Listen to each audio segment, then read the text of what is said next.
Hello, good afternoon, Ma'am Archie. Today we're going to talk about British cuisine.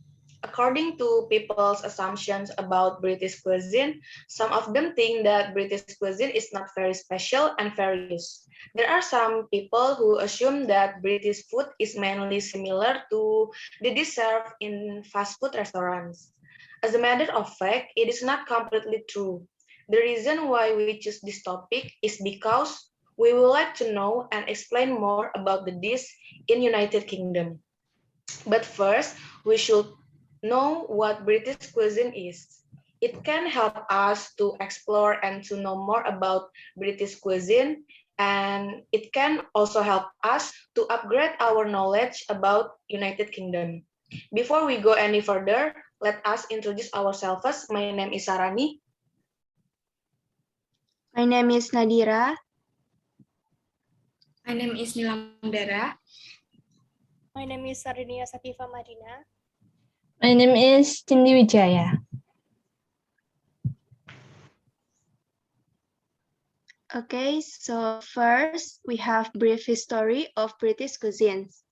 The history of Britain has played an important role in its food culture.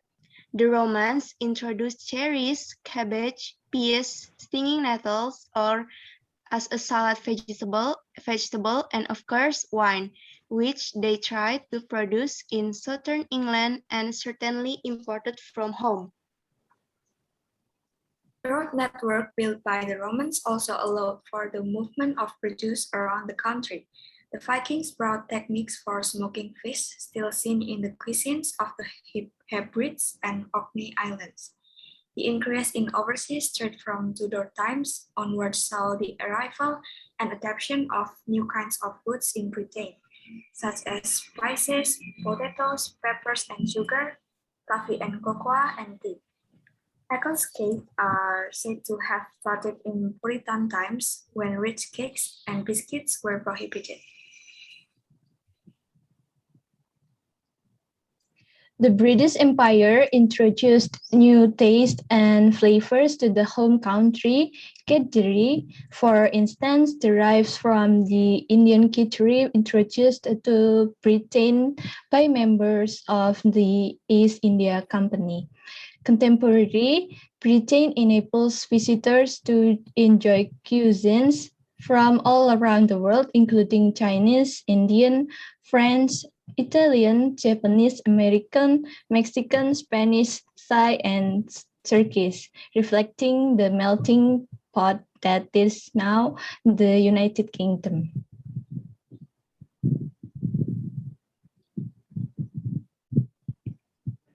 And now I want to talk about full English breakfast.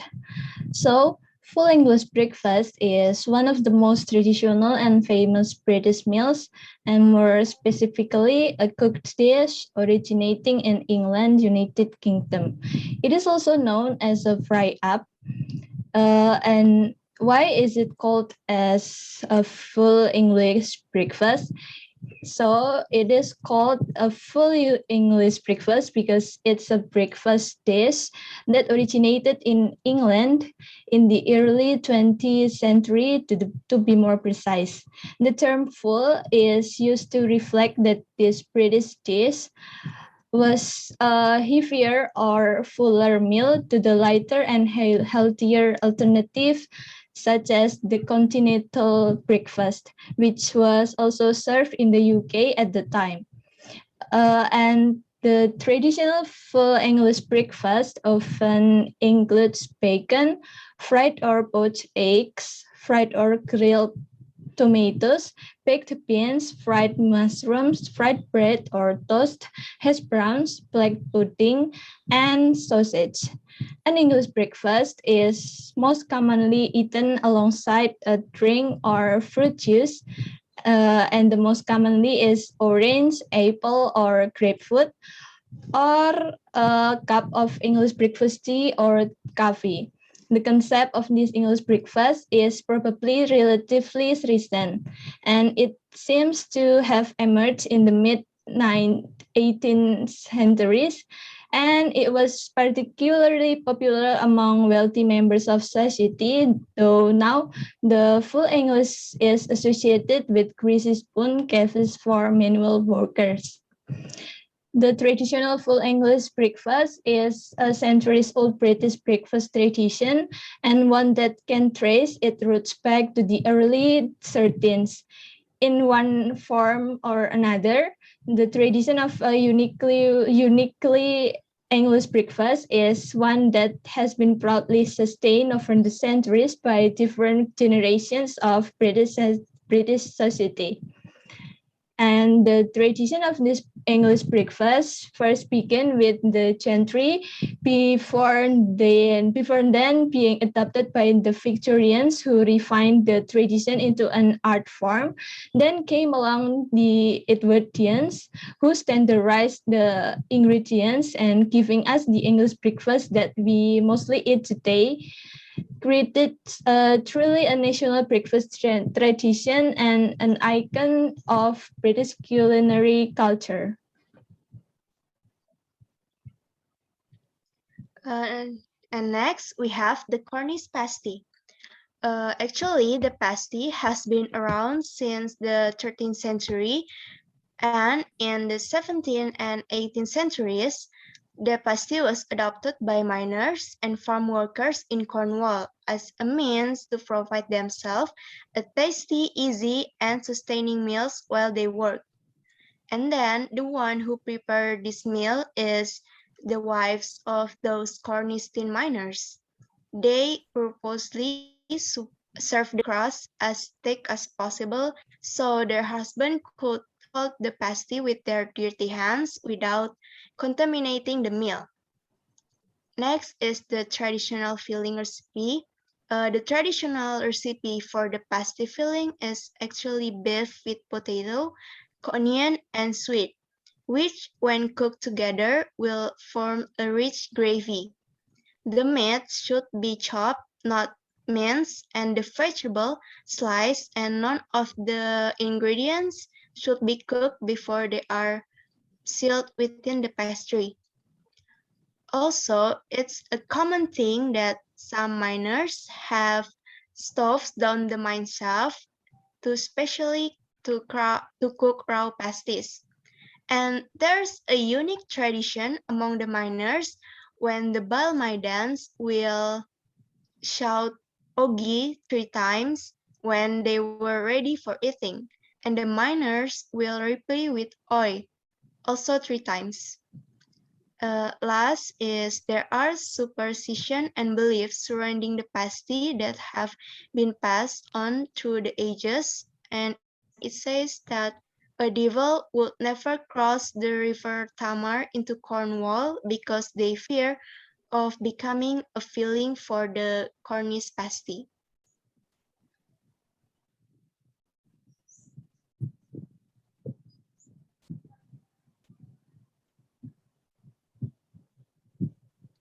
Next dish is fish and chips. As you can see on the PowerPoint, fish and chips is one of the iconic dishes from England.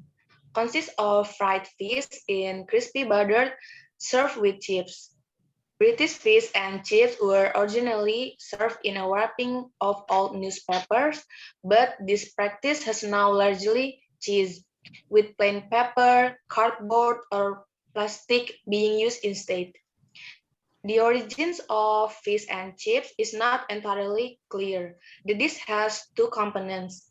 The fish came first. Originally, Western Sephardic Jews setting in England as early as the 16th century would have prepared fried fish in a manner similar to pescado frito, which is coated in flour. Buttered fish is coated in flour and dipped into a batter consisting of flour mixed with liquid, usually water, but sometimes beer. Then the chips came to England in the 16th century. It is known who created fish and chips first, but in 1860, the first fish and chips shop was opened in London by Joseph Malin, who sold fish fried in the Jewish fashion.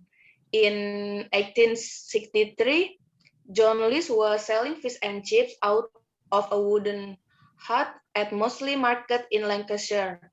These days, burger, fried chicken, pizza, Indian and Chinese dishes all now complete with fried fish. However, the dish is still highly popular, especially at the seaside.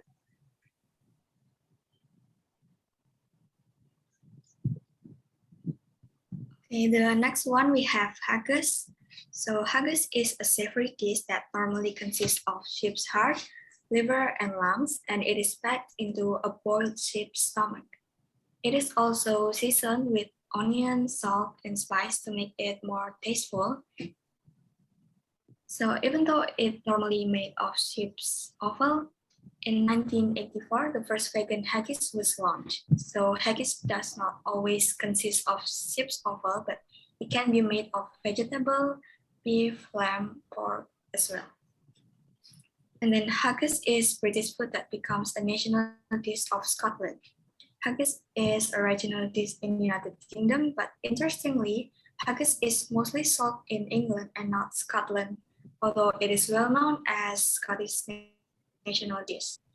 This dish is particularly popular in London, and according to Maxwell research, over 60% of 1,000 tons of haggis is sent to England each year. It is a lot of amount.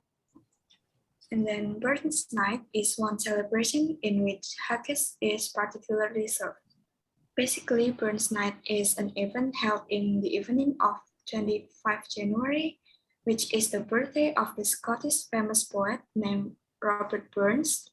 And the reason behind why haggis is eaten in Burns Night is because Robert Burns once immortalized haggis in his poem titled Address to a Haggis. And this is why haggis is always served in Burns Night. However, in 21st century, haggis becomes popular in any big occasion such as ceremony, bagpipes, and Hogmanay, which is a Scottish New Year celebration. The last one, the history of haggis remains cryptic, but there are some speculations about it. Even though haggis is the national dish of Scotland, it wasn't invented by the Scots.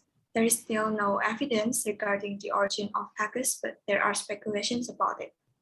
Some people believe that haggis was brought over by the Romans, in which their version is made from pork. They believe that it began with their difficulties on serving food during hunts, so the offal of the animals they hunted were just simply chopped and packed in animal stomach. And some people also think that haggis is imported by the Vikings from Scandinavia. A Victorian philologist speculated that hag might have been obtained from the old Icelandic word hogfa, which means to chop. And it is pretty much similar with the method of making haggis. Others claim that haggis is a French innovation because hag is also surprisingly similar to French word, which means to chop as well. This opinion is supported by the strong relationship between France and Scotland, so it is possible that France became the precursor of haggis.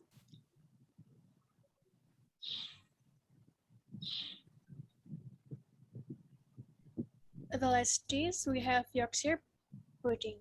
So Yorkshire pudding is a common British side dish made of a simple butter such as egg, flour, and milk that is baked in a large shallow tin with roast beef drippings.